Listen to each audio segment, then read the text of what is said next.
Great. All right, so good morning, everyone. Welcome to our local food system priorities in the 2025-2026 session. Again, my name is Becca Miller. I work for the Mass Food System Collaborative as our policy director.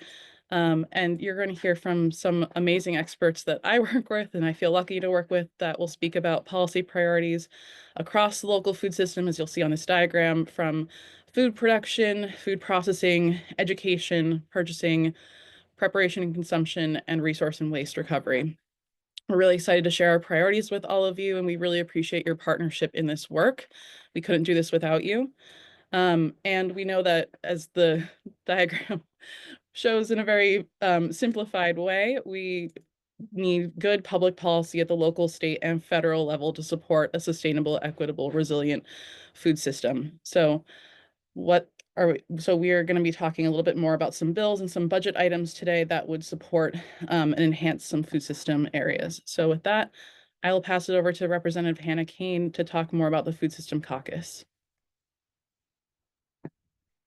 So good morning, everyone, and thank you, Becca, for hosting us. And it's great to see all of our partners in advocacy here this morning and partners in the legislative branch of government. As many of you know, the Food System Caucus was the first in the nation when we formed it several sessions ago, and we're delighted to still be the second largest caucus on Beacon Hill, second to only to the Democratic Caucus. As you can see from this sort of collage of different photos, we focus our work in many different areas. Certainly, we like to champion legislative and budget issues, but we also like to be players in the advocacy effort, and also to make sure that we are getting out and really understanding the food system and the complexity of it here in the Commonwealth. So we also do a lot of outings, and we're looking forward to planning our next ones for the spring soon. We're very thrilled this session to have two new co-chairs among us. As many of you recall, Rep. Schmid sadly retired at the end of last session, where we miss him tremendously. But we're thrilled to have the two new co-chairs of the Joint Committee on Agriculture joining us as co-chairs of the Food System Caucus. So Rep. Blais in the House and Senator Fernandez in the Senate. Rep. Donahue has also decided to step off as a co-chair this session. So the four co-chairs on the House side will be myself, Rep. Blais, Rep. Dom, and Rep. Vargas. And on the Senate side, we have the wonderful Senator Comerford, Senator DiDomenico, Senator Fernandez, and Senator Tarr. So we're really excited about the session that's upcoming. And if you go to the next slide, and by the way, if there's any colleagues on here or offices of colleagues who are not a member of the Food System Caucus, please do send me an email and join us. We would love to have you.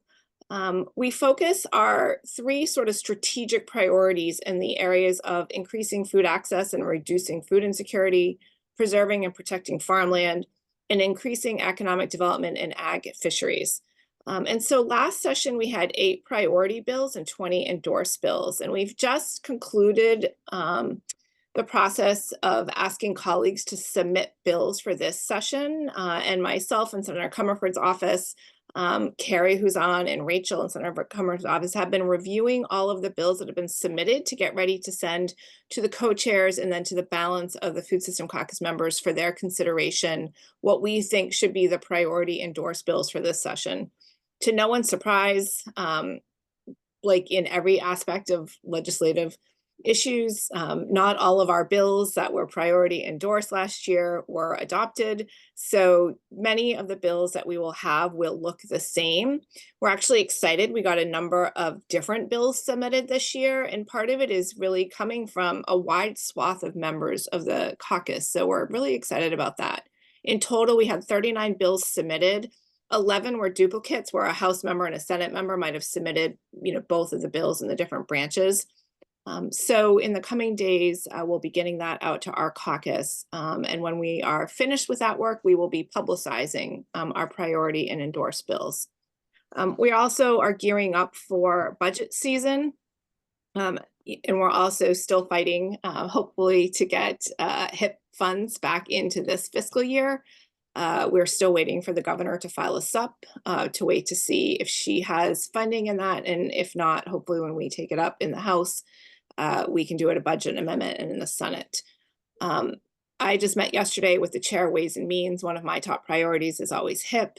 We had a great conversation about that, and he shared that he really hopes in the future we can get to a place where we don't have these mid fiscal year issues of gaps or having reduced funding. And so I was really pleased to hear that perspective from him, and always grateful to both the House and the Senate leadership for their support of HIP in the past. We'll also, of course, be looking to ensure that universal school meals, MEFAP, the Food Security Infrastructure Grant Program, our Farm to School, our Buy Local, our Hungry Free Campus initiatives, and many others that we always champion in the budget season are supported as we work our way through this budget process. And really just grateful to all of you for being such strong champions. Um, you know, we in the Food System Caucus really are just elevating the work that you're doing. We could not do this without you. And so really grateful for all of your strong advocacy and partnership in this effort. And please continue to always let us know if there's more that we should be doing to support you. We're always open to those conversations. Becca, is there anything else that you wanted me to cover this morning? I think I see Senator DiDomenico on, so Oh, fantastic. Great. I am here. Sorry, I'm a little late, but I caught most of what you said, Hannah. So I'm just going to say ditto. So it's great to be with all of you. Great to have to welcome my new co-chairs as well. As Hannah said, this legislation that we are pushing and advocating for, and hopefully getting across the finish line, has a tremendous impact on so many residents across our state. This is one of those issues that it's not an extra; it's a necessity. It's really one of those things that, we can't wait 2 more years to get progress on some of these bills that have a real impact in people's lives right now and that need them and depend on them. And, what's happening all around us as well. We don't have to get into that, but more now than ever, we need to stand together and push these issues that are so important for people who are depending on us. In many cases, folks that don't have the time or the resources to come and advocate for themselves because they're trying to survive and do more with less each and every day. So thank you to Hannah and Becca and to all my co-chairs and all the members of the caucus. As Hannah said, we are the second largest caucus, it shows the importance that people are placing on this issue. And it shows the dedication of so many members of the legislature making this a priority going forward. And all those bills that you just mentioned, all those things that's so important to us, I want to make sure that we all know that we need co-sponsors on these bills, and we need people to elevate that in the discussions, as Hannah said, with the Chair of Ways and Means and both sides, making sure that these issues are getting a critical mass of folks advocating for them, so we don't have to fight on the floor for amendments so much. Hopefully, all these things come out of the budget, out of Ways and Means in the House and the Senate. But if they don't, then we know we file amendments, and the chairs of both sides know that there's a lot of people who are interested in this issue. So the advocacy is key, more now than ever. So I look forward to a great session ahead. And I would just add that we're also working closely with the congressional delegation and really staying current with what's happening on the federal level and how that's impacting us here. Congressman McGovern's office has been terrific. I text almost daily with Caitlin Hodgkins about what's going on so that we can, again, be really powerful allies and figuring out how to respond to what's happening where we can at the federal level. Thank you both so much for your leadership, Senator DiDomenico and Rep. Kane. We really appreciate it, and the work of the caucus for just being such an amazing partner in this work. And if anyone here is not a member yet, we respectfully encourage you to join. It's a really wonderful space, and I think that some of the tours that folks do with the caucus they're some of the best events. So with that, we'll move right along. I'm not going to go through all of our priorities, but just very briefly, we have 9 priority bills. From the Mass Food System Collaborative's perspective, many of them are refiles with some edits. I'm just going to talk briefly about a new bill, which has been introduced by Senator Adam Gomez and Representative Pat Duffy, an act relative to urban farmland, which would support the conversion of vacant lots and underutilized land into community gardens and urban farms. We know urban farms help with heat resilience, water retention, air quality, along with food security, economic development. It's a really important important bill, and we really, this idea came from the work of many urban agriculture organizations across the state, including the City of Boston's Grow Boston office. It was mentioned in the Resilient Lands Initiative, which was a 2023 report that the state adopted, and we really would like to see this adopted in the environmental bond bill, which we'll talk about a little bit later. And I also just wanted to briefly mention an act fostering agricultural resilience in Massachusetts, or our state farm bill, which has been introduced by Senator Joe Comerford and Rep. Natalie Blais. There's about 20 different sections, I believe, but Rachel and Jacob can correct me if I'm wrong. But some of the really important pieces is that it would protect and preserve farmland, including protecting the whole farm in the Agricultural Preservation Restriction Program, address food supply chain disaster planning, so requiring the Mass Emergency Management Agency to include the food system in some of its plans, study the safety net program for farmers. We know farmers face barriers getting health insurance, and supports the next generation of farmers by establishing a $3 million next generation fund, which would fund grants to institutions of higher education, vocational tech schools, and community organizations to teach first-time farmers. So those are some of our bills. You'll see all of them here, and I'll be following up with our white paper by email as well. And then in the budget, of course, not to repeat what Representative Kane said, but we really have been working hard to get supplemental funding for the Healthy Incentives Program. At this point, we need $5 million to close the gap this fiscal year. Farmers are really feeling the pinch between the cut to HIP and some of the federal impacts. We heard from a farmer during HIP Lobby Day last week that they're looking at selling one of his newest tractors and a truck to keep his business going, just so that he can keep operating and keep his staff paid, which is basically the farming equivalent of like cutting off your arm to keep your leg healthy. It's just been the cut has been really hard for farmers to deal with, as well as for folks with SNAP benefits to continue to eat local fresh food. So we're asking for $5 million in a fiscal year 25 supplemental budget and $25 million in fiscal year 2026 to restore the benefit and to keep the program whole next year. I will send out a lot more information about all of our other asks, and we appreciate all of our other bill sponsors for being here and for your leadership on these issues. So with that, I will pass it off to Mass Farm Bureau. Nick. Good morning, everybody, and hope you're doing well on this Thursday morning. My name is Nick John. I'm the Deputy Director at Mass Farm Bureau Federation.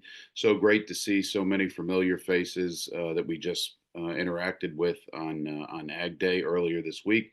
Thank you to our legislators, to our Food Systems Caucus leaders, and to the staff that are taking time out to be on this call and provide feedback back to the respective members that they work for. I just want to talk, first of all, just to echo so much of what has been said earlier. Farm Bureau stands strongly behind increased funding for the Healthy Incentives Program, for MDAR, because they provide such a great service to agriculture and the residents of the Commonwealth of Massachusetts. And also FSIG, the Food Security Infrastructure Grants Program. These really are lifeline and bridge programs that help so many folks in the Commonwealth of Massachusetts.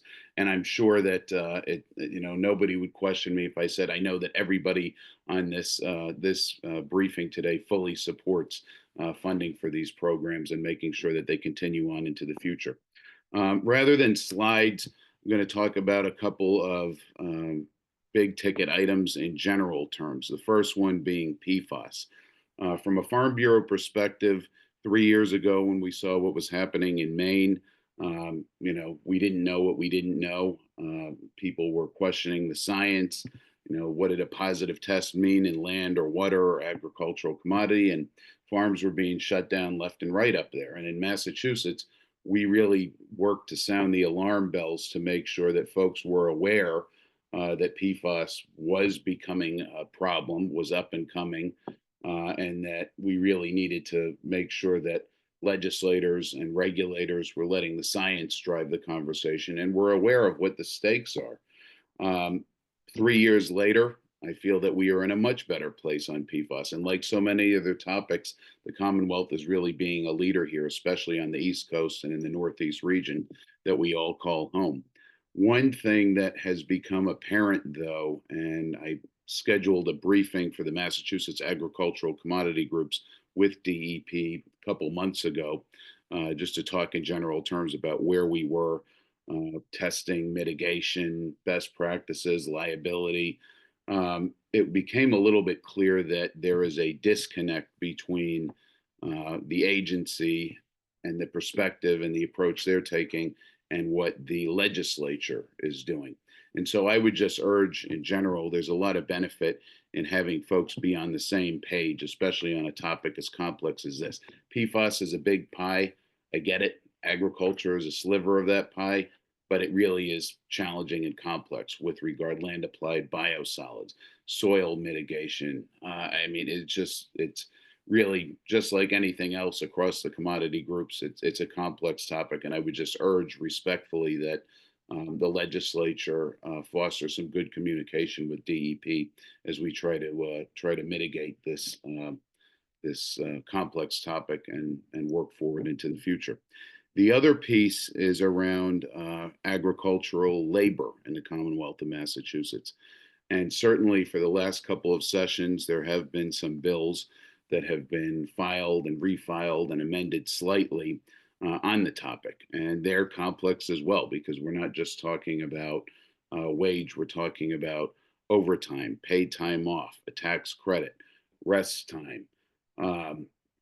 Certainly Farm Bureau supports working with our commodity groups, working with our legislative leadership, and working with farmers and agricultural laborers to strike a compromise that is a balance that meets the challenging and complex needs of our farmers, but also respects the human rights and the needs of labor, in particular agricultural labor in Massachusetts, because it's certainly a tough occupation to work in.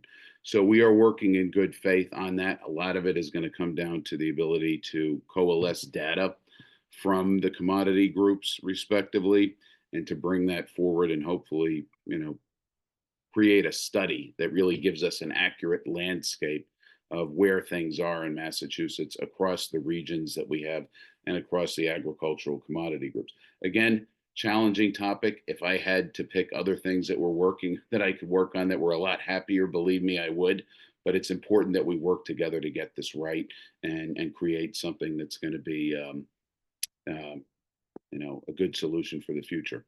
So with that, thank you very much. I appreciate your time, and pass it on to the next presenter. Thanks, Nick. And next we'll turn to Kelly Coleman from CISA. Morning. Thank you all for being here, and thanks to all of our partners and advocates and fellow food system champions. I want to talk about two things. First of all, is a budget item. So funding for the buy local effort across the state of Massachusetts, which is funded annually as part of the budgetary process. CISA is one of 9 buy local organizations across the state of Massachusetts. We support farmers and raise awareness about agriculture and farm products, farm availability, and the importance of farms among our community members, and cover the whole state in that process.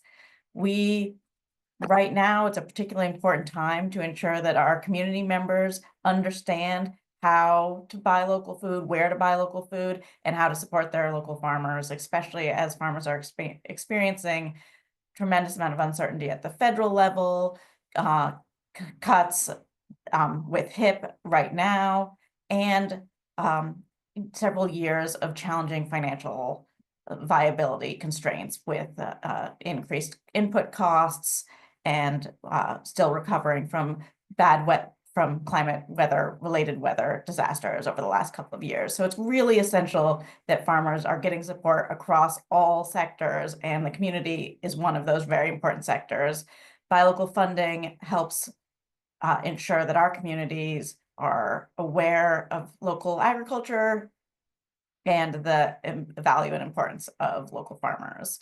We estimate that just if households in Massachusetts shifted just $5 a week of their food budget towards purchasing local food, that it would result in an increase in $1.14 billion of fresh food being eaten, increase in over $250 million in benefit to the local economy and almost 6,500 new jobs. So we as community members and food eaters can be part of the factor driving and supporting local farms, and Buy Locals are here to help make that happen. So we're requesting $900,000 in the state budget to support that effort. The other thing I want to mention specifically is that this year we're expecting the environmental bond bill to come up. This comes up roughly every 5 years, as provides essential support for many of the programs that our farms and food system and support organizations, food banks, etc. rely on to provide, to ensure that we have an intact, robust, viable food system. So I want to make sure that that's on everyone's radar. We're going to provide a lot more details as we move into the environmental bond process, but just to flag, the environmental bond bill funds some very essential and longstanding programs, including the Ag Preservation Program, our Farm Viability Enhancement Programs, Climate Smart Agriculture. It can be an important vehicle for funding the food security infrastructure grants, which Nick just mentioned, as well as Healthy Soils programming, which the state has a plan on and has begun to invest in, as well as the Massachusetts Food Trust. So I want to flag that and make sure that you're keeping your eyes and ears open for that environmental bond bill, and we'll have more to say about those priorities. I think I can turn it over then, but I just want to appreciate everyone for being here and for all the advocates who are sharing some really important and tremendous bills coming up. Thanks, Kelly. And next, I'll turn it to Chelsea Gazilla with American Farmland Trust. Good morning, everyone. My name is Chelsea Gazillo, and I am currently the Senior New England Policy Manager for American Farmland Trust, although I'm in the process of transitioning to a new role in California. So this is one of my last weeks serving in this role, and it's nice to see many of your names on the screen. And full disclosure, I'm actually in California right now, so it is 6:55 here, and apologies if this seems a little rough because it is early. All right, so as Kelly just mentioned, the environmental bond is one of the primary ways that we can fund many of the state's important agricultural programs, including the APR program. And so this year, the environmental bond is up, and it is something we are looking at to ensure that we're able to continually protect farmland from development. So we're asking for $20 million in the environmental bond for the APR program. This is also it's directly connected to the work that we did when we were drafting the Massachusetts Farmland Action Plan that came out in December of 2023. And we are excited to see the APR program continue to get funding. In line with that, another measure that passed at the end of last legislative session in the Economic Development Bill was for the state to create a Buy, Protect, Sell fund or Buy, Protect, Sell program at the Massachusetts Department of Agricultural Resources. And we would like to see that program funded in the upcoming environmental bond as well. And then lastly, on the farmland front, we are asking for funding to create a down payment assistance program to help new and beginning farmers access land, because Massachusetts continues to have some of the most expensive farmland in the country. And we know that new and beginning farmers often have to stack a lot of different financing options on top of one another and be able to purchase land. And so we are asking for $20 million for the Buy, Protect, Sell program that was created at the end of last session at MDAR. And also, we are asking for funding for soil health. Given everything that's happening at the federal level, where the federal funding freezes, now more than ever, we need to make sure that farmers have resources to invest in implementing better soil health practices. And we are asking for the state to include 5.5 million for the Healthy Soils program in the environmental bond. As Kelly mentioned, there is a statewide Healthy Soils action plan, and this is very much in alignment with the recommendations in that plan. We'd also like to see there be funding for the Healthy Soils program in the FY 2026 budget. And given the need to improve our governmental programs and the communications between EEA and MDAR, and to make sure that we're leveraging the Healthy Soils money as best as possible, we're also asking for some funding to support a Healthy Soils coordinator or manager. It could be a manager. We haven't officially decided that yet, but there is need for there to be a staff person. And I think I'll leave it there for now and hand it back over to Becca. Thanks so much, Chelsea. And next, I will turn it to Rob Johnson with the Massachusetts Land Trust Coalition. Hi there. Thanks, Becca. So the Mass Land Trust Coalition is a statewide association of representing the 140 conservation land trusts that work across the state. And we provide education tools and advocacy to help them do what they do best, which is to conserve critical open space across the Commonwealth. I want to specifically today talk about two bills that relate to preserving and protecting farmland. As many of you know, American Farmland Trust put out a really important report, Farms Under Threat, that tells us that Massachusetts is projected to lose 10 to 18% of our farmland by 2040, which is a higher percentage of loss than any other state except for New Jersey and Connecticut. So we need to get serious about increasing resources for farmland protection. So the first bill I want to mention in that regard is the Nature for All bill. This is House 901, which was introduced by Rep. Blais, thank you, and Rep. Montano. And in the Senate, it's Senate 597, introduced by Senator Feeney. We're pleased to see a really robust response in terms of co-sponsorship support, including many of you who are in the room today. There's, I think, at this point, 8 Senate co-sponsors and over 30 House co-sponsors, which is terrific. What this bill would do is it would dedicate a portion of the existing state sales tax to a fund for conservation, restoration, and improvement of lands and waters that benefit nature and people, including agricultural lands. And specifically what it would do is it would direct a portion of the sales tax on sporting goods and recreational vehicles from the general fund to this new dedicated fund. It would not touch the portion of state sales tax that's already directed to transportation and schools purposes, but rather would just touch the portion that is currently going into the general fund. This bill, if passed, would raise an estimated $100 million per year into this fund for conservation. There's no way we're going to reach our goals for preserving farmland as well as other critical open space without increasing the amount of annual investment we're making in open space protection.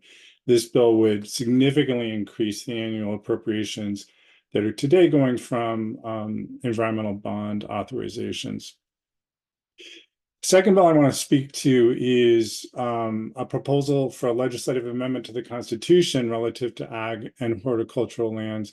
This is Senate Bill 11, introduced by Senator Comerford, thank you, and House 71, introduced by Rep. Blais and Rep. Kane, thank you very much. This is an important bill addressing the Chapter 61A current use taxation program. So currently, as you probably know, there's a requirement that you have a minimum of 5 acres of contiguous farmland or land in agricultural use in order to enroll in Chapter 61A, which gives you preferential property tax consideration at the local level.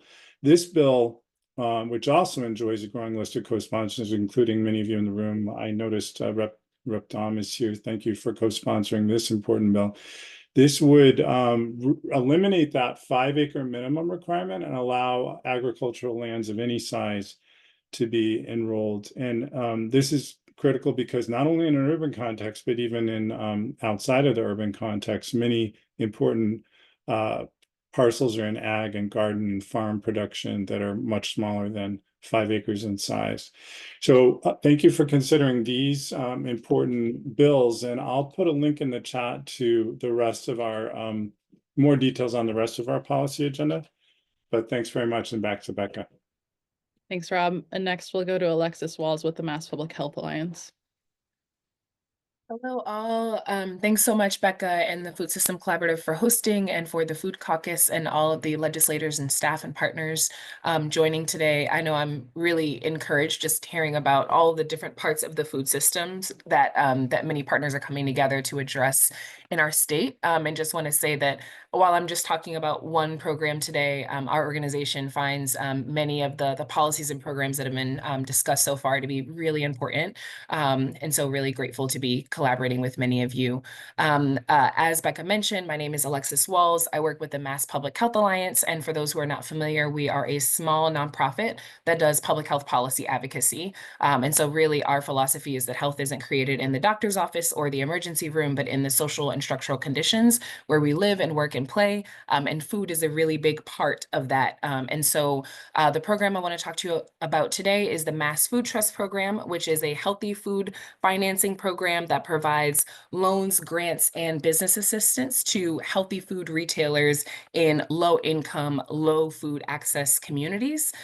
This program is a public-private partnership that relies on private dollars as well as dollars from the state, and is administered by 2 community development financial institutions, the Local Enterprise Assistance Fund, or LEAF, as well as the Franklin County CDC.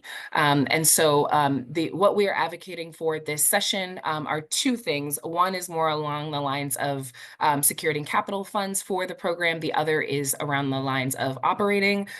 We are seeking a bond reauthorization for this program through the environmental bond bill, which I know many others have also mentioned that as a vehicle today, but we are hoping that we can secure $10 million in the environmental bond that would ultimately allow for LEAF and FCCDC to draw down more dollars for the state to provide critical loans and grants for food retailers for this program.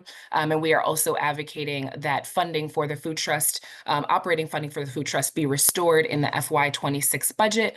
There was a line item reduction that the governor did in FY25 that cut program funding by 1/3 from $300,000 to $200,000, and we're wanting to restore that back to $300,000 in FY26. And just so you all know, the line, this is typically filed as an earmark within the budget, and it is usually within the line 2511-0100.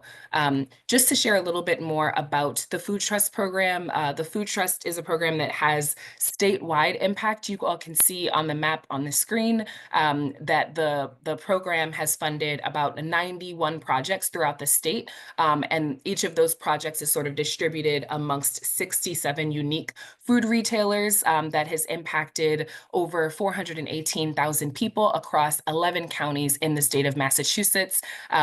What we really appreciate and love about this program is it doesn't just address food security, which is obviously really important, but there is also an economic benefit and impact that it has. Over 1,200 jobs have been created or retained through this program, and many of the folks that actually are retailers that receive support from the Mass Food Trust are people of color or women-owned businesses.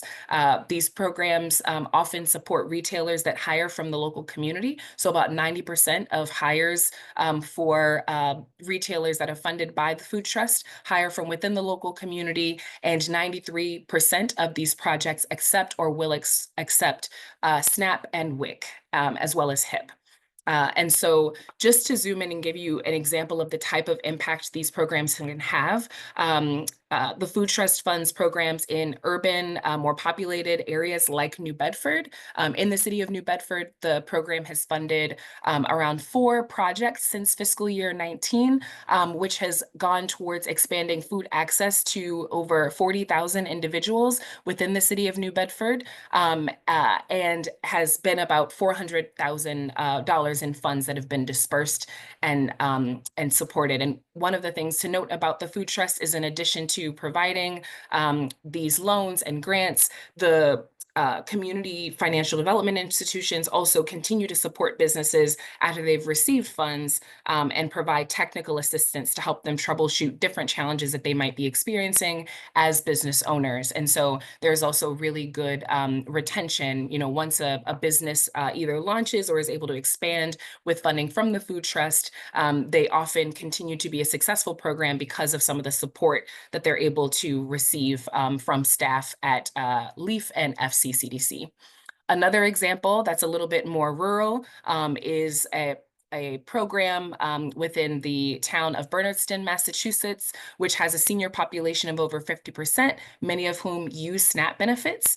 Marshalls, which is the retailer that the Food Trust partnered with, is the only place to buy fresh groceries in this rural town, where the closest full-service grocery store is in Greenfield, which is about 6.7 miles away, which, if you are a senior, is quite a bit of distance and might be hard to cover. And so the Food Trust was able to provide a $300,000 loan and a $25,000 grant to Marshalls so that they could purchase the building and also expand infrastructure for the business so that they can expand their produce offerings and offer healthy food to folks within this community. And so we really hope that you all can support the Food Trust this session, and look out for any asks that we have around the environmental bond, as well as supporting the Food Trust in the fiscal year 26 budget at, again, $300,000. Thanks so much, and I'll pass it back to Becca.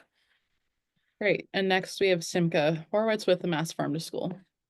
Hi, everyone. Thanks so much. It's great to be here with such an incredible group of food system advocates and legislators who've really championed so many of these issues. I echo what Alexis just said about how supportive we are of many of the other policies that have been discussed already today, that really form a robust local food system. So today I'd like to talk about a specific effort to get more local food into school meals and support food education for students. So Mass Farm to School has been working for over 20 years to do just that. And we co-facilitate an advocacy coalition called Massachusetts Food for Massachusetts Kids with partners at Food Corps.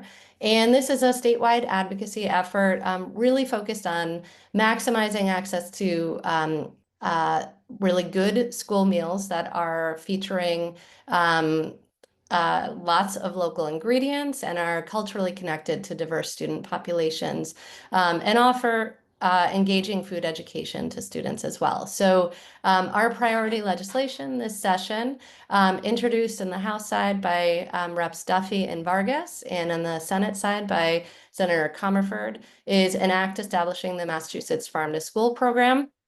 And this actually really seeks to codify 2 pilot programs that currently exist that have been incredibly impactful. So it would establish the Massachusetts Farm to School Grant Program, referred to as Mass Fresh Grant. This was originally funded with ARPA funds and has been funded in the past 2 fiscal budgets, and is a grant program administered by DESE that provides funds to schools and early childhood programs to make the really critical investments that enable schools to be successful with both local sourcing and education. So this can be infrastructure investments, things like kitchen equipment or school garden installation, and also professional development. So both teachers and school nutrition staff have the training and the tools to be successful in their efforts to provide students with fresh, healthy food and experiential education. The other effort that it seeks to establish is a local food incentive. So this is a program that encourages Massachusetts schools and early education programs to be purchasing products from local farmers, Massachusetts farmers, for their meal programs. This is really building on the incredible success of a federally funded program called Local Food for Schools. This has been in the news a lot recently as Massachusetts was set to receive over $12 million for this next round of funding, which was terminated just 2 weeks ago. So this is something that's a real devastating loss for both students and for Massachusetts farmers who had had such success with the first round of the program that had provided $3.5 million for them to purchase local food. So there are a number of states in the country, over 16 states that already have their own state-run local incentive, including Maine, New Hampshire, Vermont, Connecticut, and New York. So many of the states in our region that are really taking steps at the state level to be incentivizing schools to spend their school meal dollars here in the state. So the legislature has been such a leader in advancing universal meals for students. And this is a way to ensure that those school meal dollars are spent in our own community and are also benefiting our farmers. So for this session, there's a bill to, again, sort of codify these programs and then corresponding budget ask of $750,000 for the FRESH grant, which is a level funding. The grant program is in tremendous demand. It's had over 5 times the number of requests that they've been able to fund, and then as well as the local food incentive. So really appreciate everyone's support in these issues. Thanks so much. I'll send it back to Becca. Thanks, Simca. And next we'll go to Pat Baker for Mass Law Reform Institute. Good morning, everybody. And thanks so much, Becca and Rep. Kane and Senator Comerford and everyone for hosting this event. It's really an honor to be part of this group. Mass Law Reform Institute is a statewide poverty law center. We focus on housing, healthcare, immigration issues, employment, cash assistance program, food security, and that's where I focus my advocacy work. I just want to start by saying we are all hands on deck to try and protect the federal SNAP program from cuts, Medicaid from cuts, and some of the other unfortunate proposals coming out of Congress right now. We're working very closely with Congressman McGovern, the congressional delegation, got 180 Massachusetts org letter to the delegation, I think about 150 physicians and healthcare center sent a letter, mayoral letter, 30 mayors earlier in the week sent a letter. There's going to be a town hall next week that Senator Markey's office is hosting on food security issues. So we're really trying to kind of push against what we fear will be substantial cuts to the federal SNAP program that will definitely impact not only Massachusetts recipients, but the equal participants in the SNAP program are EBT grocers, the grocery stores and farmers in the state. They get the benefit that recipients qualify for. So I'm going to talk about 2 bills that we're focusing on right now. The first I'm going to mention is what's called skimming or thefting. Just this morning, I got an email from the Greater Lynn Senior Center of an older adult whose SNAP benefits were stolen.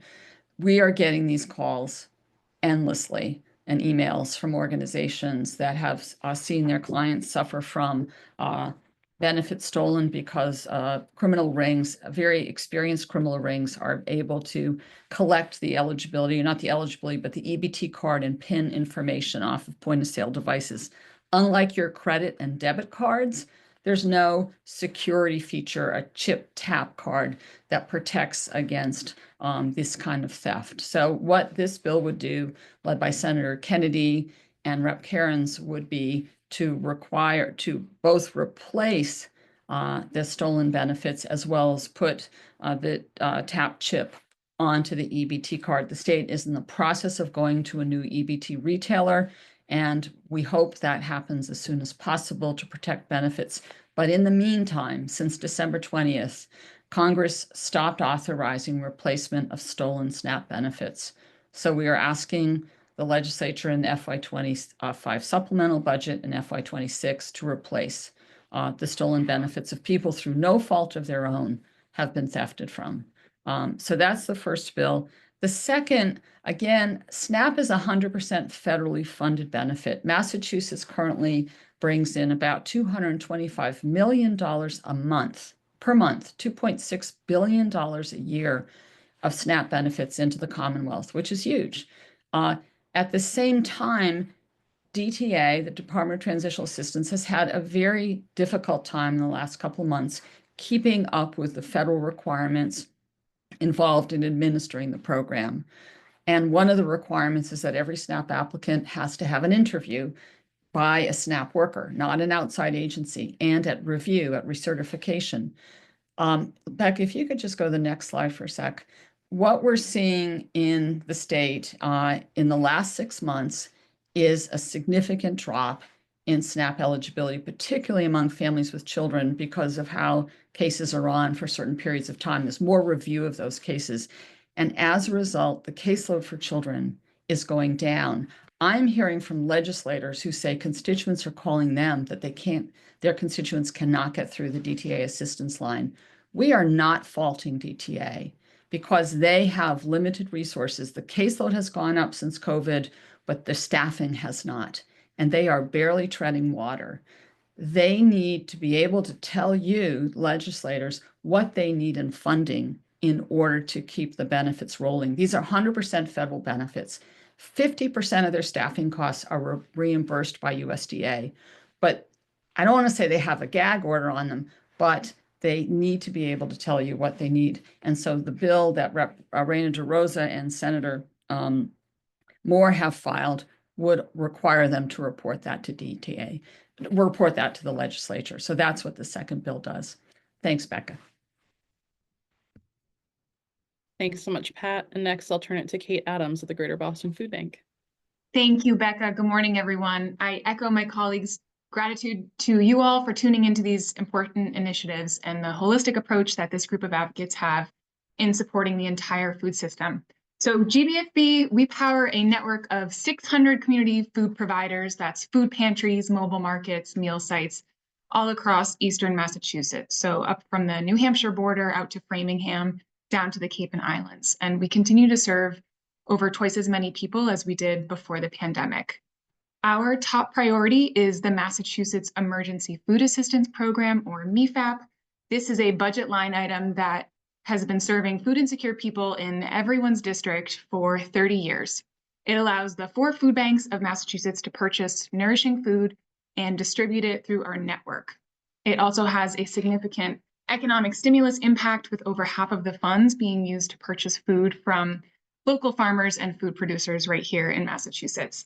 And Senator Sal DiDomenico has been a tremendous leader on this initiative, so we thank him and his team. As many of my peers across the screen are experiencing lately these major federal disruptions, we just learned last night that USDA shipments in several other states were canceled. This is a major source of food for us. So we're going to be calling upon you all for your help to ensure that the state can continue to supply this frontline network through MEFAP with a $55.5 million ask for FY26. GBFB also leads, along with the Mass Law Reform Institute and the Food Bank of Western Mass, a statewide coalition to address college student hunger. We are advancing a bill and a budget campaign to create a permanent grant program within the Department of Higher Ed that will allow community colleges and public universities to advance meaningful hunger relief projects on campus, building off of several rounds of budget funding in previous years. We just had 75 college students at the State House 2 weeks ago in our biggest advocacy day of the year, which was very motivating.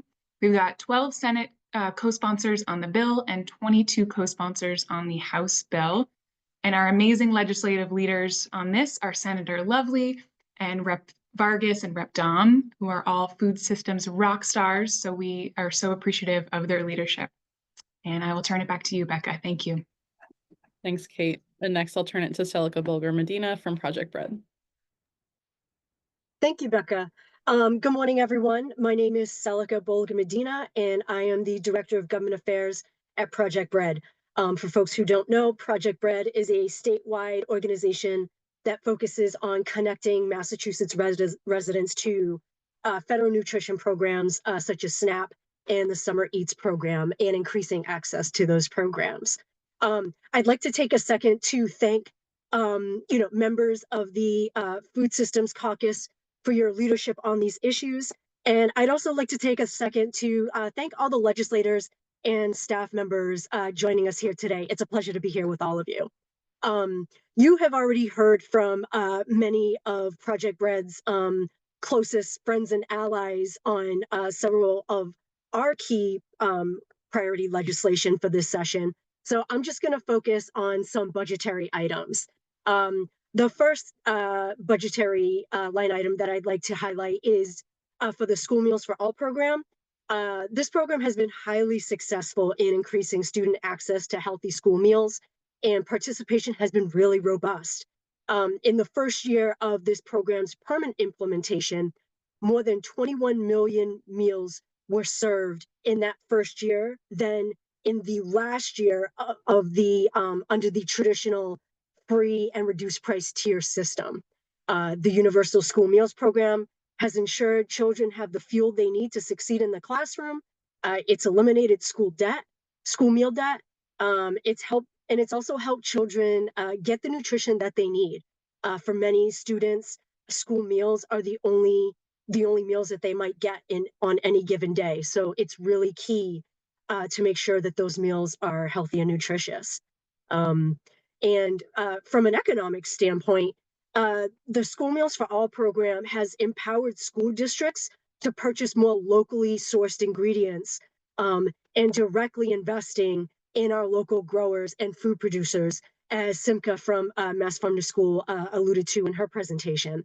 And generally speaking, this program just keeps more money in families' pockets to spend in the local economy in general. So it's it's not only helping students succeed in the classroom, but it's also fostering local economic activity.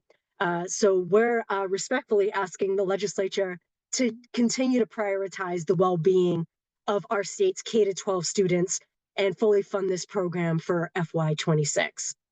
Excuse me. Another line item that I would like to take this opportunity to flag is the Food Source Hotline. Project Bread is a contracted partner of the Department of Transitional Assistance to operate the Food Source Hotline, which is the only statewide confidential and toll-free call center connecting residents across the state to food resources in their communities. And this service is available in 180 languages.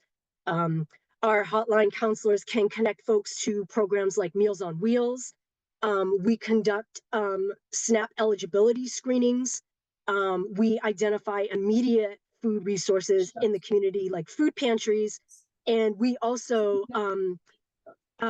notify callers of programs that help them enhance their SNAP benefits, like the Healthy Incentives program.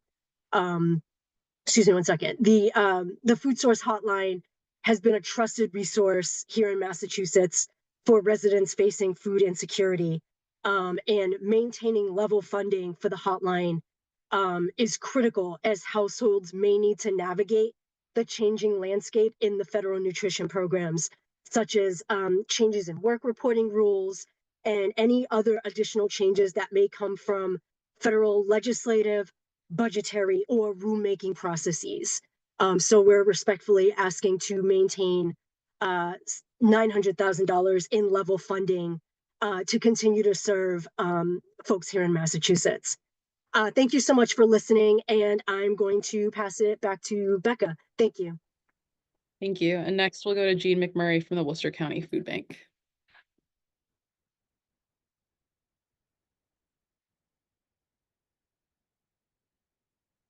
Jean, you're muted. Still doing that. Thank you. Thank you, Becca, and good morning, everyone. As Becca said, I'm Jean McMurray, CEO of the Worcester County Food Bank, and I want to add our thanks to our state senators and representatives for your essential leadership and support, and to all of our fellow advocates who are just simply amazing. Thank you for your essential collaboration. So as a food bank, we in our network of 108 local food pantries are responding to an unprecedented level of food insecurity among our Worcester County neighbors. Every month, we support an average of 67,500 people. This is an increase of 105% since 2020. And in the coming months, we expect the situation to worsen because of the disruptions happening at the federal level. We expect either people seeking assistance for the first time, as well as people who are already receiving assistance, asking for additional assistance during the month. So our advocacy is focused on mitigating that need through several key budget recommendations and legislation, as previously outlined by our fellow advocates. And they include the Act to maximize participation in federal nutrition programs and improve customer service, an Act to replace stolen benefits, the Healthy Incentives Program and the Hunger-Free Campus Initiative, the Massachusetts Emergency Food Assistance Program, and School Meals for All. Thank you. Thank you. And last but certainly not least, Laura Sylvester with the Food Bank of Western Mass. Thanks, Becca, and hi, everybody. I will try to be quick because I know we're right up at the end of our time. I'm Laura Sylvester. I'm the Public Policy Manager at the Food Bank of Western Mass, and I'm here with my colleague, Emily Reardon. And we serve the western third of the state. We're one of the 4 food banks, and like Kate and Jean have both said, we're seeing tremendous increase in need. We had our 2 biggest months ever in October and November. And it's gone down a little bit since then, but we're still serving an average of about 120,000 people per month. And we expect that to go up as the federal benefits are clawed back, which we are fighting very hard to make sure it doesn't happen. I am going to talk very quickly about 2 of our policy priorities that relate more to the underlying causes of hunger, transportation and the cliff effect. We are very proud of this cliff effect Bridge to Prosperity pilot that was passed in the December 2022 Economic Development Bill. This creates a statewide pilot that works with people who are in low-wage jobs, who are transitioning into higher-wage jobs. It trains them in these higher-paying jobs. It provides them with career and financial coaching. And most importantly, it gives them cash benefits, cash payments every month to make up for any loss of benefits like SNAP or housing that they incur as they are in those going up the career ladder in those higher wage jobs. We were given $1 million in that initial bill that was passed. It's a very expensive pilot. It takes about $5 million to run as needed. We've raised almost $3 million in private grant funding, and we were given $100,000 in the FY25 budget. Huge thanks to Rep. Duffy, who I think is still on this call, who along with Rep. Gonzalez is our champion in the House and Senator Gomez in the Senate. So we're asking for level funding again of $100,000, which is a very modest ask in the FY26 budget. This is a statewide program. We are fully enrolled for our first cohort of 18 people, and we are on track to get up to 100 people by the end of this year. And we think if this program is successful, it's really going to make a huge difference in people's lives and be able to be rolled out statewide. We have evaluators working with us, and happy to answer questions about that later. We also, lack of access to transportation is a huge cause of food insecurity, especially in Western Mass, where there are so many rural areas. And so we work a lot on asking for equitable funding for the regional transit authorities. The ask for this year is $250 million for the RTAs and $8 million for community transit funding. There's also a microtransit bill, which is HD 1177 filed by Rep. Farley Bouvier in the House and SD 558 by Senator Sear in the Senate. And that would establish a commission to look into microtransit and to assess what the needs are for funding and to sort of try to standardize microtransit pilots across the state. We are also planning a transportation forum for April 11th at La Quinta in Springfield. There's a link on the slide to register. All are welcome to attend. It's going to be a great event. It's free of charge. We're going to have fantastic panelists and speakers, and we hope to see you there. And again, thank you to everybody for being here. And we, of course, support all of the other initiatives that are mentioned here and are grateful to be part of this great anti-hunger coalition, both in with advocates and in the legislature. Turn it back over to you, Becca. Awesome.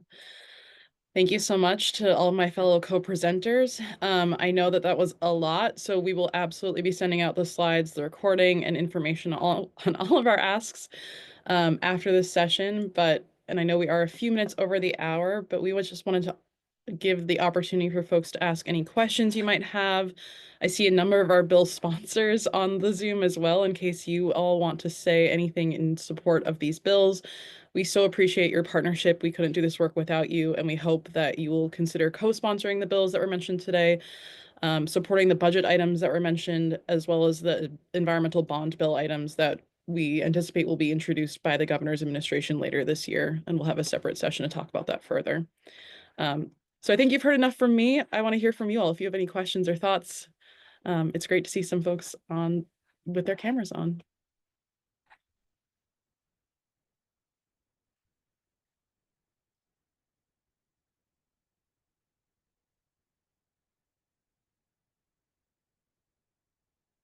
Or if no one has any questions, that is also okay. We'll be sending out the information.